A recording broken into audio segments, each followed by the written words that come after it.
Hello, Transurfer, and welcome to TransurfingTV. I am Renee Garcia, Transurfer extraordinaire. I'm starting to realize that I have been fully indoctrinated by Vadim Zeland.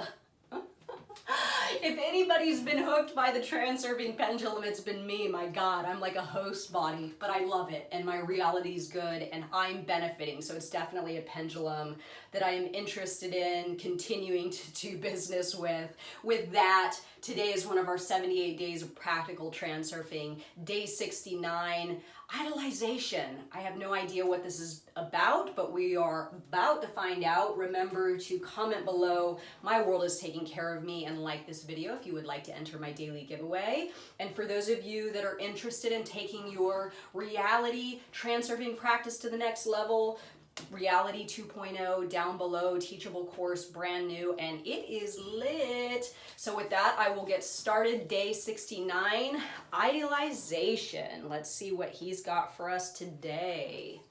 When a person creates their own myths, sooner or later, they are always dispelled. If you don't want to experience disappointment, observe the 3 don'ts rule. Whatever happens, don't increase your levels of attributed importance. Nothing is quite as important as it would wish to appear. Don't make an idol of anyone. They are much more earthbound than they look. Don't sugarcoat reality. Everything is really quite prosaic. Strive always to evaluate reality in a sober manner. I don't know, I sugarcoat reality and it works for me. Let's see his interpretation. When you think that there is something somewhere which does not actually exist, excess potential appears, creating a distortion in the surrounding energy field. Balancing forces try to eliminate the heterogeneity, and in the majority of cases, their action is aimed at debunking the myth.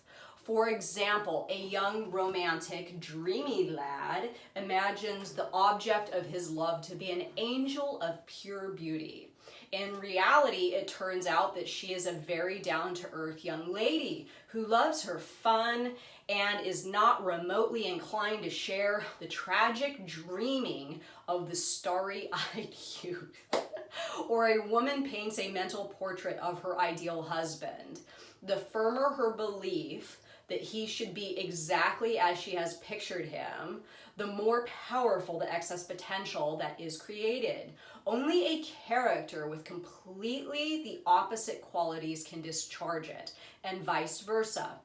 If a woman really detests drunkenness and rudeness, she will fall into the trap of finding someone who is an alcoholic or an outright yob. Oh my gosh. People attract the things they actively dislike and vice versa. If they begin to idealize something excessively, balancing forces will force them to face a harsh reality. Oh my God, it's so good. What do I even have to say about this? Well, first of all, I wholeheartedly agree with what Vadim is saying here about idolizing someone, right? I do not I get so many people messaging me and saying things, and I really, really appreciate it. And I love that you guys think that I'm whatever you think that I am, but I'm just a normal fucking person, excuse my language. I really do not, seeing that kind of stuff, I appreciate it on one hand. On the other hand, it kind of makes me a little uncomfortable because first of all, I'm just not really used to it. But second of all, I'm like, dude, don't create excess potential about me. And my boyfriend and I actually say that to each other a lot. We're like, hey, you're creating excess potential about me. Keep your thoughts about your reality and the people in it, especially the people you look up to, grounded, right? As soon as you start to elevate yourself and your thoughts on somebody or something or an event or your reality as you're experiencing it or whatever, you are creating excess potential. I have blown minds before. by, you know, shocking people when they find out that I'm just a normal person. Vadim Zeland is just a normal person. Celebrities are just normal people. Going on vacation, buying a luxury vacation somewhere and then showing up and you're like, oh wow, well this actually isn't that cool, right? All of that stuff is like excess potential 101. Always approach something from a place that you're seeing it from a balanced perspective where you're not inviting in balancing forces. As long as you can do this, you can continue on with your stable, steady way of thinking, your steady thought quality, to where you're not doing some crazy, like, you know, and I've seen a lot of people come to reality transurfing and do this. They're like, oh my God, this is great, I'm gonna do it, you know, and then there's the dip and the depression, and they're doing this. Just get into a place where you sort of create your own reality, but you're okay with the flow of events and whatever direction they sort of go. You don't have importance either way, right?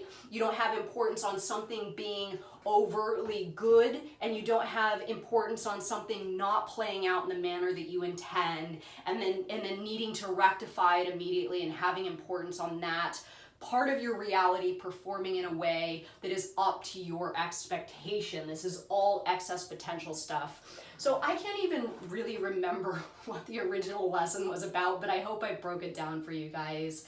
And I hope you enjoyed this video. Remember to like it and comment below. Everything is going according to plan, or my world is taking care of me, and I just might pull your name today to win some of these. So thank you so much for watching, everyone. Peace.